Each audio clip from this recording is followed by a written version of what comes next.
Astronauts to the moon. Ignition sequence start. 3, 2, 1. Houston, we have a problem. Liftoff.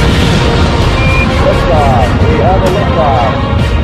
We copy you on the ground. You got a bunch of guys about to turn blue. What you're seeing here is a mirage. What's going on, everyone? It's Jaronism, back with another video for you today. A short one. To start, you may have seen this week that Trump, like so many presidents before him, has decided to throw more money away by giving it to NASA. And you can make up your own minds, but NASA is nothing more than a fraud organization who lies to the American public and its employees, including engineers and scientists, as well as pretty much corrupting the minds of the entire world. Stay tuned and I'll tell you how I think they fake space and who was the originator of it, and I'll just kind of give you an overview of where my research is headed if you want to possibly look into it as well. So now, the Trump announcement of his big deal with NASA. Enjoy. I'm going to step off the limb now.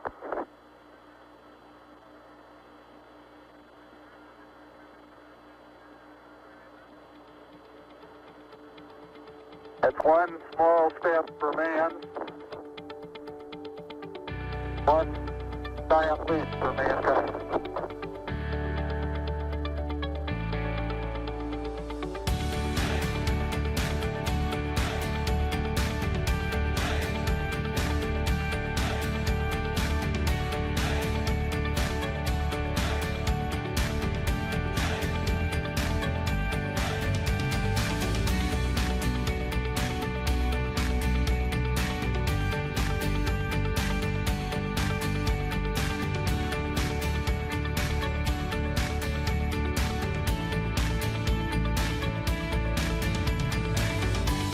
My fellow Americans, this week, in the company of astronauts, I join them for a swim in their pool.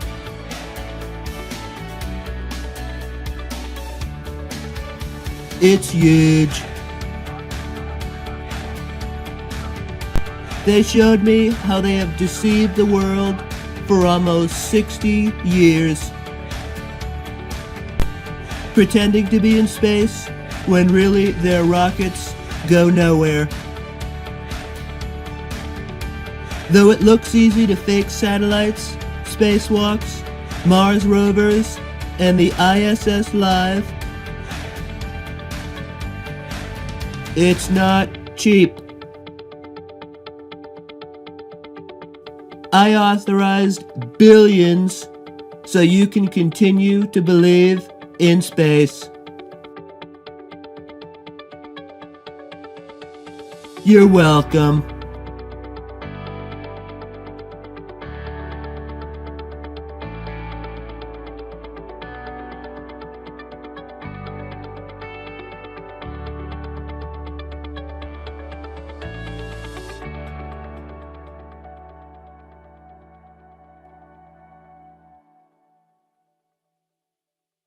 All right, well, thank you, Donald Trump. So at the end of this video, you can click the video link if you want to watch the interview that I did a few days ago with Cindy Holland. She was a former NASA employee who worked at Edwards Air Force Base, who just had some interesting things to say about her employment. And now I've seen some comments and even some videos saying that either I'm lying or Cindy's lying. People are just not really using their heads. What would be the motive for either Cindy or I to lie during that interview?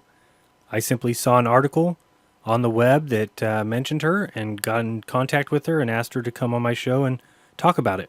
So I've actually seen people making videos saying, this video doesn't prove anything, which is exactly right. It doesn't prove anything. Nobody claimed that it did. But what it does prove is that somebody who worked at NASA for 14 years is able to now see maybe there's some lies involved and has become a flat earther. That is pretty significant if you ask me. So besides that, you're absolutely right. Everything she said was what is called hearsay. It is not admissible. It's not proof of anything. Now, after Cindy saw some of the comments I'm talking about and some of the other videos, she did send me a few documents and photographs proving her employment there. And if you go to that video that's linked at the end of this and go to the first comment, the link is there. You can head over to a Google Slides presentation that shows all the documents that she sent me. So one interesting thing is that maybe this is causing other former NASA employees to speak out. I don't know. I found these 4 interviews with former NASA employees on a site called Clickhole. So I'll let you watch those, and then I'll talk to you right after they're done.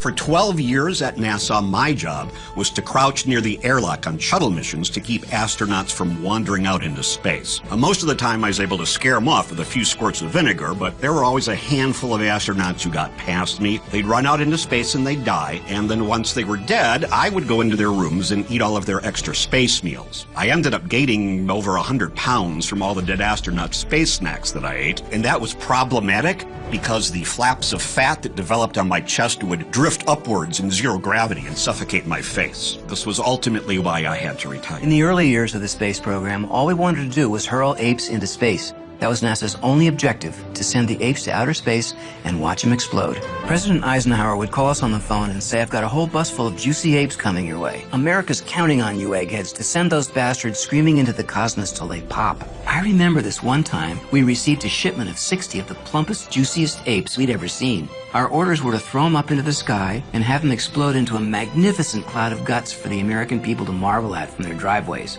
And I remember as I was taping the apes to the outside of the rocket, one of them looked at me with these big, sad, doe eyes that just broke my heart. And I started questioning, am I doing the right thing? But then this wicked look came over his face, and he said to me, "Keep Austin weird."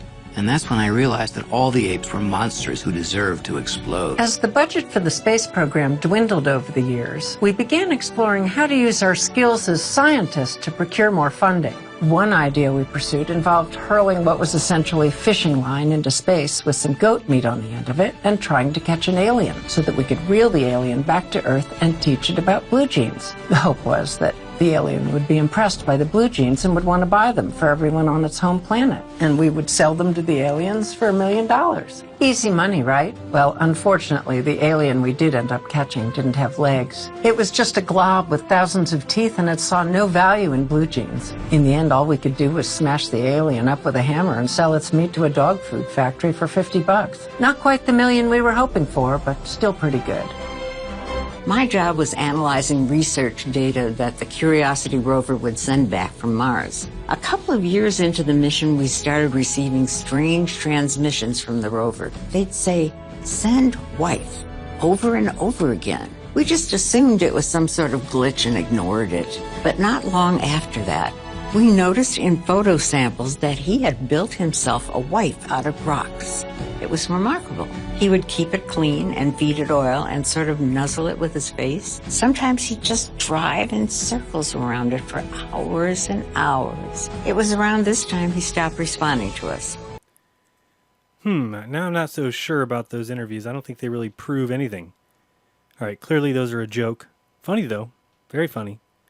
Now before I go, let me tell you what I am looking at research-wise. I'm looking into Dr. James Gates.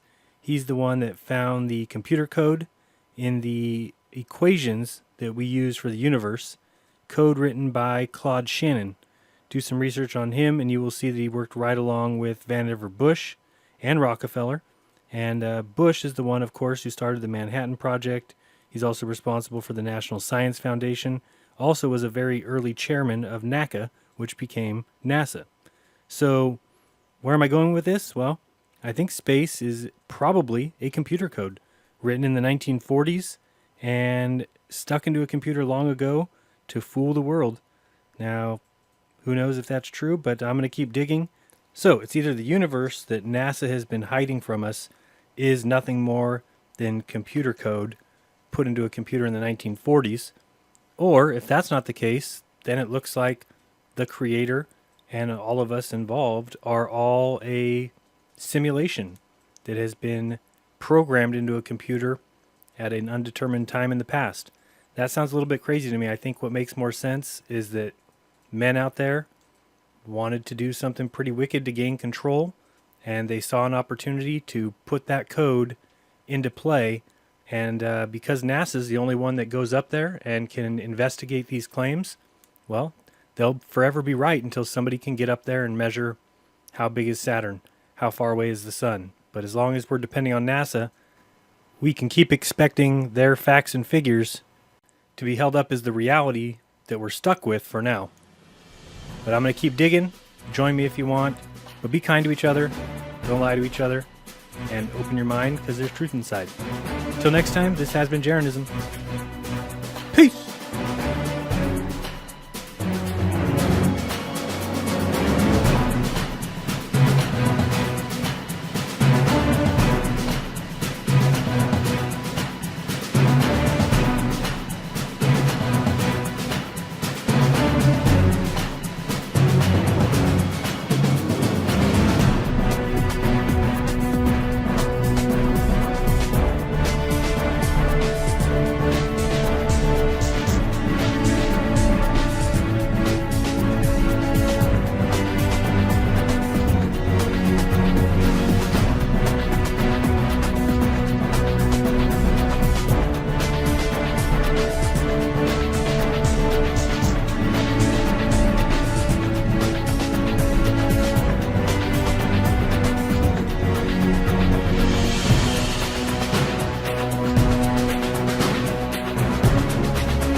I'm going to step off the limb now.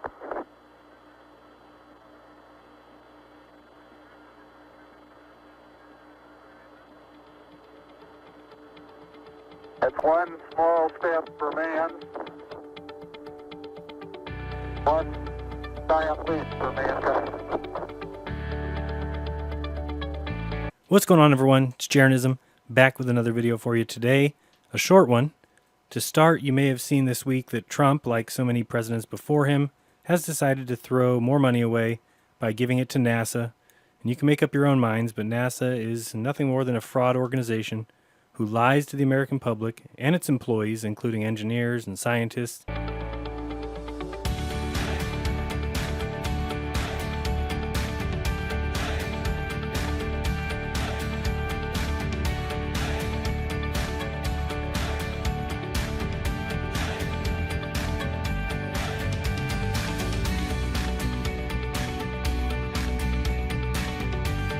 As well as pretty much corrupting the minds of the entire world. Stay tuned and I'll tell you how I think they fake space and who was the originator of it, and I'll just kind of give you an overview of where my research is headed if you want to possibly look into it as well. So now, the Trump announcement of his big deal with NASA. Enjoy. Astronauts to the moon. Ignition sequence start. 3, 2, 1. Houston, we have a problem. Liftoff. We have a liftoff. We copy you on the ground. You got a bunch of guys about to turn blue. What you're seeing here is a mirage.